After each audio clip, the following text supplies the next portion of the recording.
Bismillahirrahmanirrahim. Assalamualaikum warahmatullahi wabarakatuh. Masih semangat atau sudah ngantuk? Waduh, luar biasa. Masya Allah, alhamdulillah mendengarkan sejarah ya. Pak Kiai Jazir ini salah satu kiai yang mempunyai keunggulan di bidang sejarah. Maka beliau kalau bicara sejarah karena menguasai, maka visioner sekali. Nah, ini Masya Allah materi yang sangat luar biasa, yang butuh waktu yang panjang. Bagaimana sejarah bangsa ini juga ternyata lahir dari masjid. Dan pada malam hari ini Allah izinkan berkumpul di Masjid Athaillah ini juga dalam rangka membangun peradaban dari masjid. Bangsa Indonesia saat ini lagi diuji ya. Tadi saya mendengar berita para tokoh masyarakat dari NU, dari Muhammadiyah berkumpul di rumah Bapak Prabowo untuk meredakan kondisi bangsa yang saat ini lagi sakit. Dan mudah-mudahan perjalanan bangsa yang sudah dirintis oleh proklamator kita Bapak Soekarno-Hatta ternyata juga sejarahnya membangun peradaban dari masjid. Nah, berbicara masjid yang saat ini ada tulisannya jamaahnya meluber. Ini rencananya memang dikasih kayak gini atau tidak, Pak? Rencananya mau seperti ini atau dibangun permanen yang ada daknya gitu? Ya.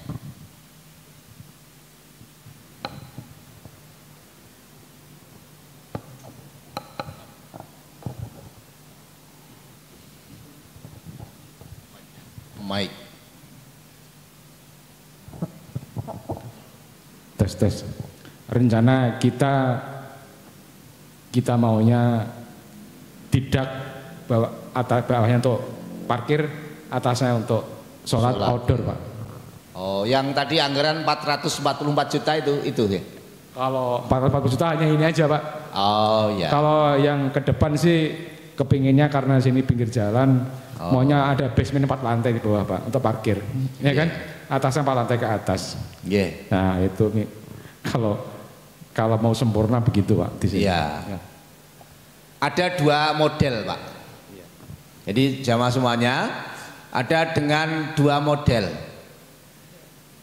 Model yang pertama itu adalah masjid ini dimaksimalkan dulu sampai jamaah itu merasa bahwa ini butuh pembangunan yang nyaman. Jadi Jumatan sampaikan lagi terus ya sampai memang masjidnya betul-betul makmur. Itu model yang pertama. Ya, kita mungkin belajar dari sejarah Masjid Nabawi. Rasulullah ketika membangun masjid itu juga sama. Dari bangunannya 30 kali 35, tapi bertahap, butuh beberapa ribuan tahun sampai saat ini Masjid Nabawi jadi besar, bertahap. Nah, nanti dikhawatirkan kalau ini langsung tiba-tiba megah, nanti malah sepi jamaah.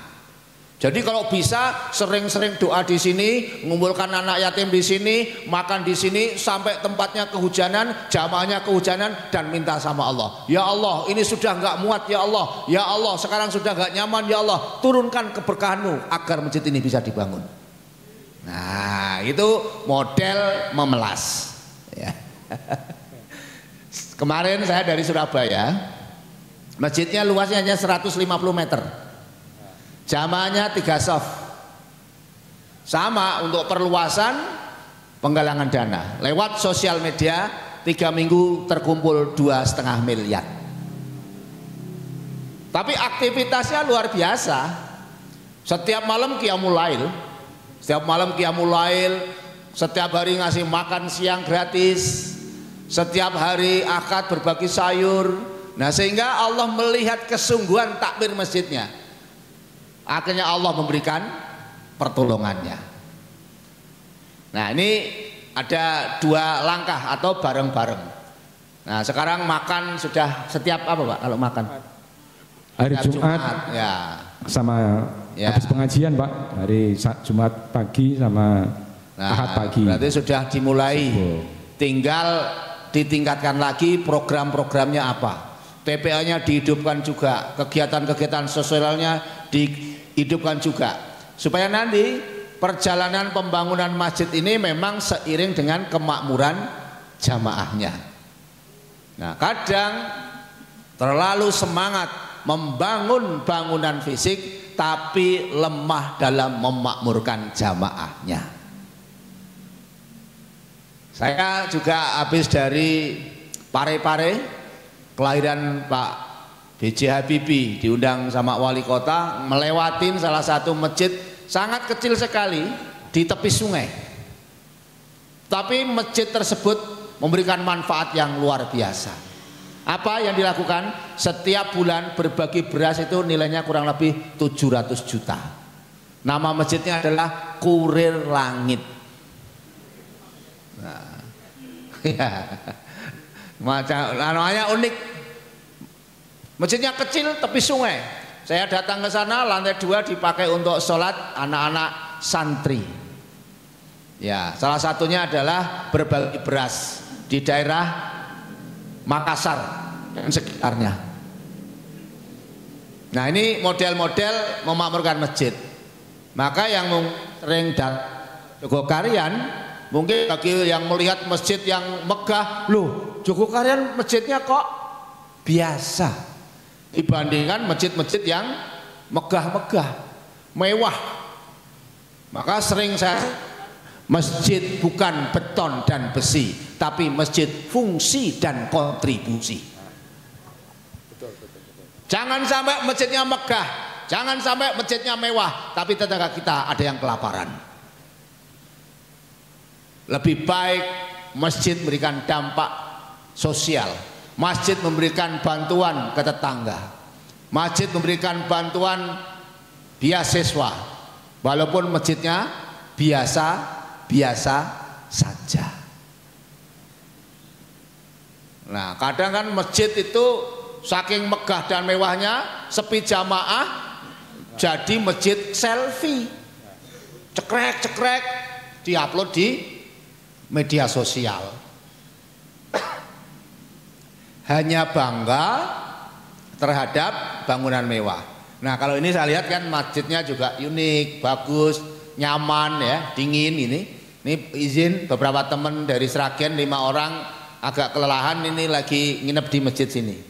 Nah, mungkin saya nanti juga ikut tidur di sini. Nah, mungkin nanti bikin konten.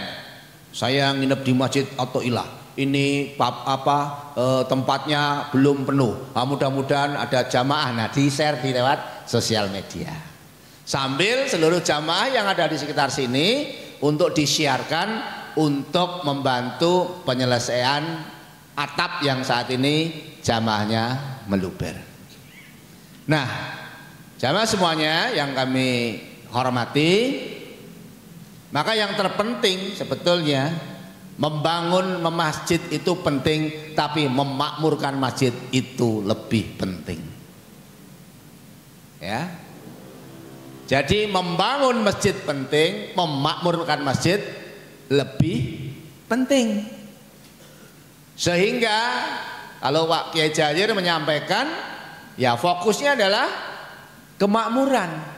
Jadi tugas takmir masjid mengkoordinasi, memobilisasi, menggerakkan agar orang mau ke masjid. Saya tinggal perumahan Margo Asri, Bapak Ibu semuanya, 12 RT, 12 gang, 1 RT sekitar 100 KK, berarti 12 gang berarti 1200 KK. Masjidnya ada 3, Masjid Al Hikmah, Istiqomah, dan al-mukmin. Saya cek, saya hitung jumlah jiwa kalau 1.200 kali 4 ya. Bapak, ibu, anak 2. Berarti berapa? 1.200 kali 4. 4.800. Ternyata yang hadir di Masjid Al-Hikmah sekitar 200 jamaah. Di Masjid Istiqomah sekitar 50. Di Masjid Al-Mukmin sekitar 50. Berarti cuma 300 jamaah. Padahal jumlah jiwanya ada 4.800. Berarti yang belum ke masjid 4.500. PR besar untuk takmir masjid agar warga mau ke masjid. Ya, rata-rata menurut riset umat Islam yang sudah punya KTP Islam dan bersahadat itu belum ada 20% umat Islam yang mau sholat 5 waktu ke masjid. Maka Pak Kiai Jazir tadi menyampaikan, seandainya umat Islam di Indonesia ini semuanya mau sholat 5 waktu ke masjid, maka Allah menurunkan keberkahannya. Maka dari itu, walaupun ini jamaah meluber, diluberkan lagi. Wah. Supaya apa? Di tempat teman saya tuh subuhnya 2 sesi karena tidak muat lagi. Ya, 2 sesi karena tidak muat lagi karena memang masjidnya kecil. Ya, lebih baik masjid kecil meluber tapi daripada masjid besar tidak ada jamaahnya sedikit. Nah, ini gambaran bagaimana membangun peradaban dari masjid. Yang terpenting adalah memakmurkan jamaah. Nah, saat ini saya keliling di berbagai kota di Indonesia. Kemarin dari Kupang itu malah di sana ya sangat ya umat Islamnya kan sedikit ya, 8-10% dari jumlah penduduk yang ada. Umat Islam itu hanya 8-10%. Kemarin dari Kalimantan juga sama, tapi masih lebih lumayan lah ya dibandingkan di NTT. Maka bersyukurlah umat Islam yang tinggal di Pulau Jawa ini banyak masjid ya, sudah lumayan banyak jamaahnya. Ini adalah harapan bisa memberikan inspirasi, menularkan. Maka Pak Ferdi terima kasih dengan semangat, dengan antusiasnya ya, terus mengajak masjid-masjid untuk dimakmurkan. Maka tadi saya menemukan singkatan dari Pak Ferdi ya. F-nya adalah fokus ya. Saat ini fokus lewat marbot aplikasi terus mengupload dakwah-dakwah Pak Kiai Jazir. Fokus tim medianya mengajak memakmurkan masjid. E-nya adalah penuh energi, penuh semangat, penuh antusias ya. Sehingga mudah-mudahan beliau selalu diberikan kesehatan sama Allah ya. Dengan titipan amanah hartanya, titipan amanah bisnisnya, titipan amanah umurnya, maka energinya semakin antusias. R, responsif. Nah, gitu ya. Nanti disampaikan istrinya ya, singkatannya ini tadi gitu ya. Responsif artinya apa? Tanggap, cepat ya. Selalu das-des, sat-set, cak-cek. Nah, gitu. Merespon cepat tentang kebaikan-kebaikan. Nah, beliau sangat